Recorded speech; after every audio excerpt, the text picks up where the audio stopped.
Hi everyone, welcome to another in the AusIMM Health and Safety Society's series where we're talking with committee members and sharing thoughts and ideas on potential things that as professionals we might all want to be aware of as we go about doing what we do to enhance and improve health and safety across our industry.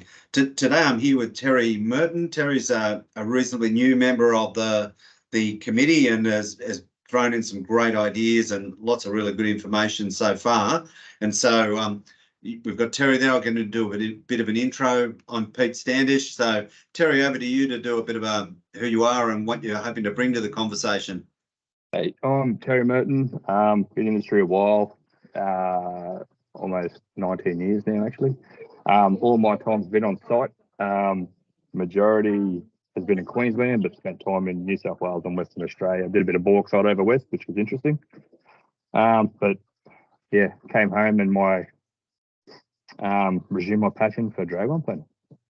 Excellent. Yeah, I know we were talking before we jumped on air about some of the journey there, and just so our listeners are aware, if you get hugely deflected, it's because it's school holiday time at the moment. So Terry's also a proud dad and is running the family at the same time. So that's a heroic move to make. Terry, when we were chatting beforehand, you sort of mentioned something that really is a passion for you is one, drag lines that you've already mentioned, but two, it's about helping mentor some of the new professionals coming into the industry. Do you want to share some thoughts there around sort of key things you've done and points of success so others sort of in that later career journey can think about, well, what can we do to improve those outcomes for people? Yep. So a bit of my background, I started as a cadet. So I was a cadet with Anglo American back in 2005 through 2010, 9. And I basically take the learnings from that and try to help people transition from uni or people just coming into the industry to, I guess, soften the blow. Site is a different beast. So I try to take some time to help out and help people adjust, provide a bit of guidance, the friendly ear sort of thing, and just help out where I can so that people don't feel alone pretty much. So they have someone that they can actually approach and talk to in a safe environment, I guess.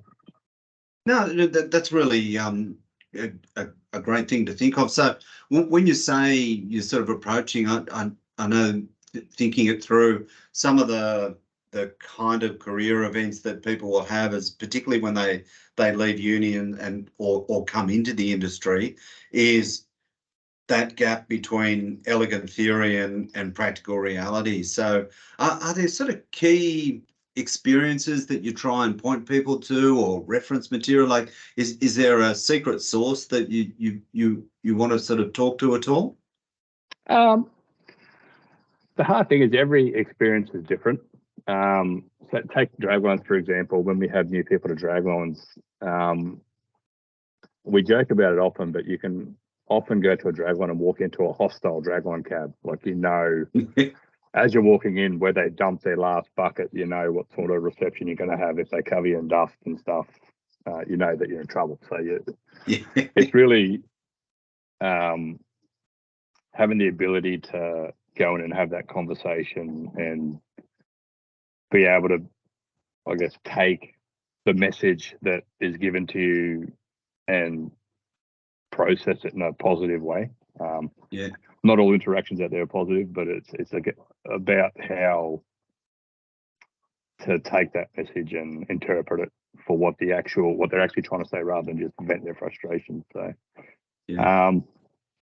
that's one thing that when I was superintendent, I used to spend a lot of time with the graduates when we went out to the draglines and try to build that relationship with both the team, our stakeholders, and the guys out in the draglines. So a lot of time has been spent there, and we'll continue to spend there because at the end of the day, that's why we're there. So. No, that's a really valid point. I know myself from having bobbed around sites for a goodly while as well. We might be the professionals in the circumstance, but everyone who's on the site is well and truly capable of demonstrating their professionalism. And I mean, you look at some of those tasks that the guys get into. Yes, you can look at the controls and nut out what it is they do, but the skill and dexterity they show when they can make that gear work is just a step above. Like as a professional coming in, don't expect you can reach that point no matter what you do. You just need to defer to authority, as they say. And the best skill that you can have when you first come in is being able to listen, like actively listen, rather than just come in and, well, this is how we want it done. This is blah, blah, blah, blah, blah. You need to be able to actually listen to what the guys that have been doing it for 30, 40 years are telling you. Yeah, no, that's a powerful message for our younger professionals coming through. Another piece there is, and something that you shared was how hard it is to build up that trust and respect, and how easy it is to lose. So do you want to share your cents and dollars quote again? Because that was a pearler.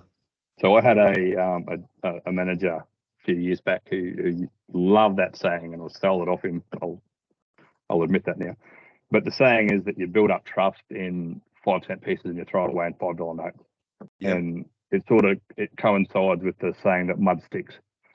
So that you take all this time to build trust up, and it takes one act to throw it all away, and then you start from scratch again. So it's also about how we conduct ourselves. So if, like, there's a lot of value on mine sites when you do have that hard conversation, that upfront conversation, and you talk the problems out rather than doing one silly thing and you throw everything that you work for away, and then mud sticks. People will remember you for that. So it's about and I guess it's also about having the courage to have that conversation, because they're not easy to have, whether that's with someone that you work with or someone on the other side of the fence.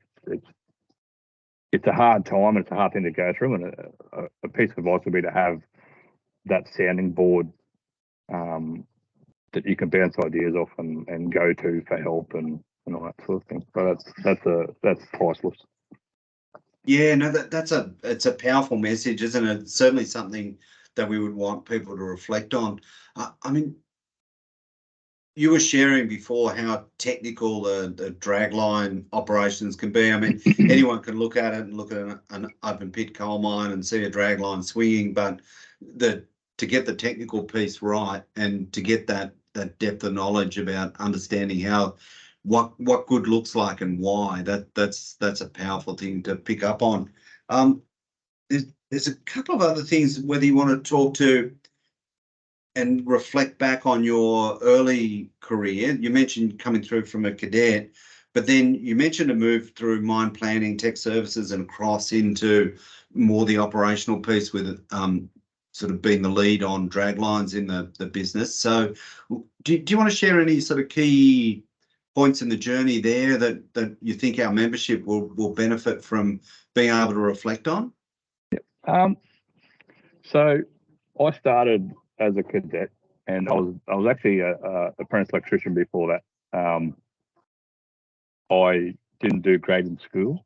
I was not great at learning from books. So when the opportunity came as a cadet, it took my interest because it was actually learning on the job. So that's my preferred method. Like, I learn by doing, and it was actually an interesting time because I'd be reading in a book what a dozer does and look out the window and the dozer was doing something different, and it's an interesting time. And I was a cadet for 4 years. That was at Dawson Mine, and that was a great place for experience.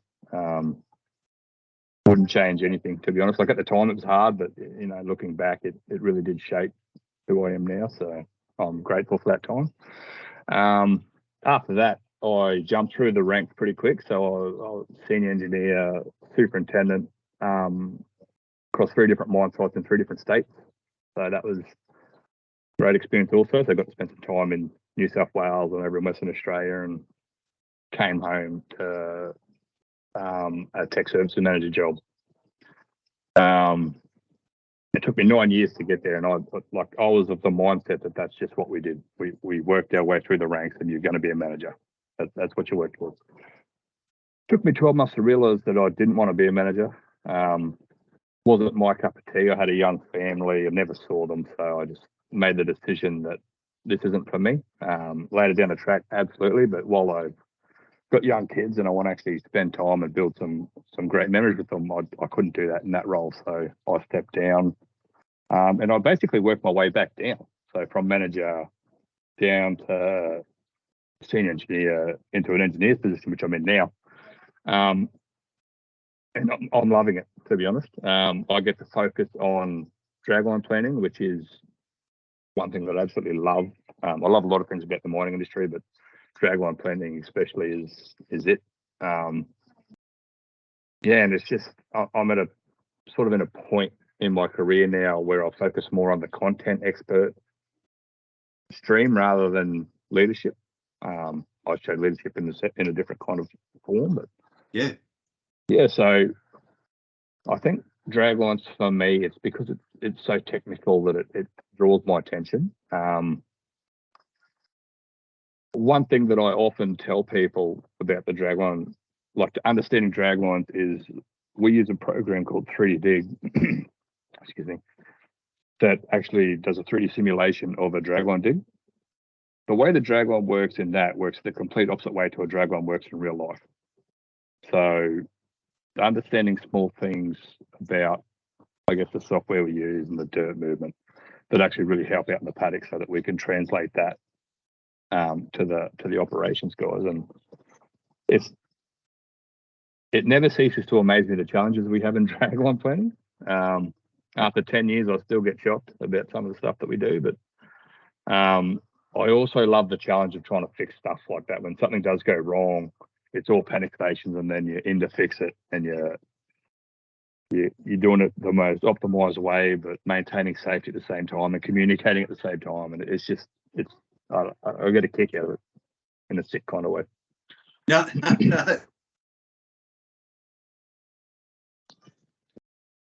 Yeah, that's great, Terry. No, it was me, a bit of a mute moment. I was just really pick up the passion you were sharing in that comment, and I guess for me, where that's sort of starting to resonate is saying, when you're coming through as a professional, don't end up fixated on I've got to be this role or I've got to be that, and that journey you described where you actually did the reflection saying, look, this is part of a bigger picture. I'm still going to be me in 15, 20 years time. And if my kids don't know me, well, then that's not necessarily the best professional or personal outcome. So that was a really powerful message for me that you shared.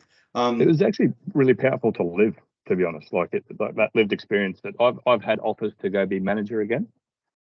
And to be able to identify that, no, I can't be a good dad and do the high profile jobs at the same time, and I can't do them both together.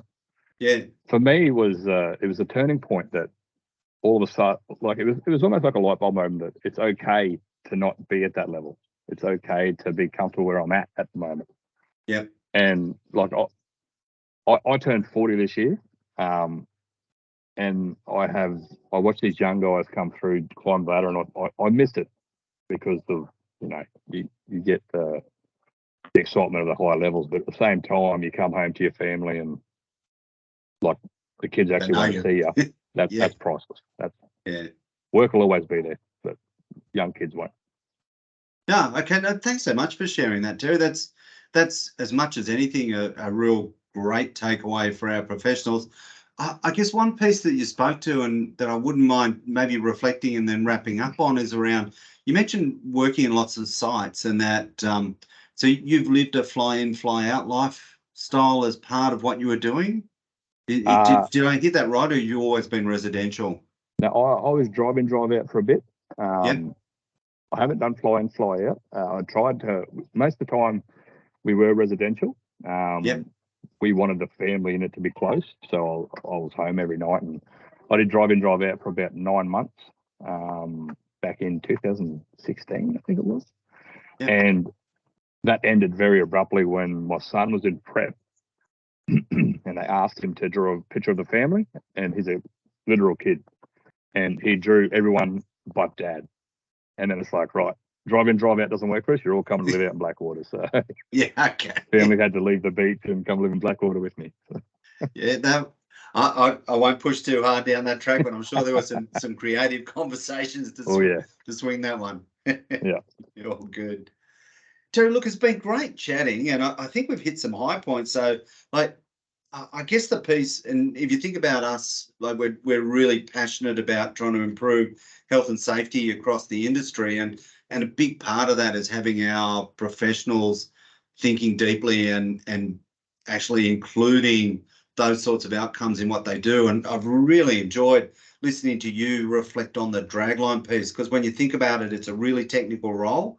But if you get what you do right, you can make a step change in health and safety outcomes that no operator or no supervisor on the ground can come close to. So yeah, that's something you should definitely take some pride in. Absolutely. The other thing that, just before we wrap up, the young professionals, I think, coming through, they also need to keep stock of themselves. So keep stock of how they're physically and mentally feeling, because the mental health side of things, we don't talk about on mine sites, but it's a definite issue out there. And I think, again, to have that safe place you can go to and talk to someone about that, that's also priceless, because that is the thing that's going to hurt anyone more than anyone else. I personally think. Again, lived experience. Happy to share that with anyone that wants to take it further, but that's just the one piece of advice I got, because it catches us all out, and we just need to have that safe space. No, that's great. That's great messaging, Terry.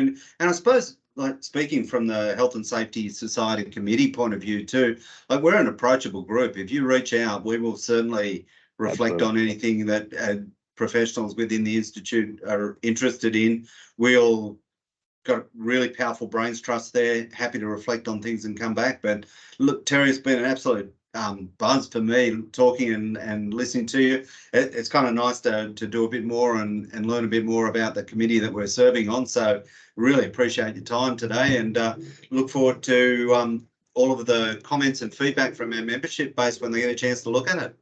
Thanks, Peter. Appreciate it, mate. Excellent. Okay, so I've just stopped recording.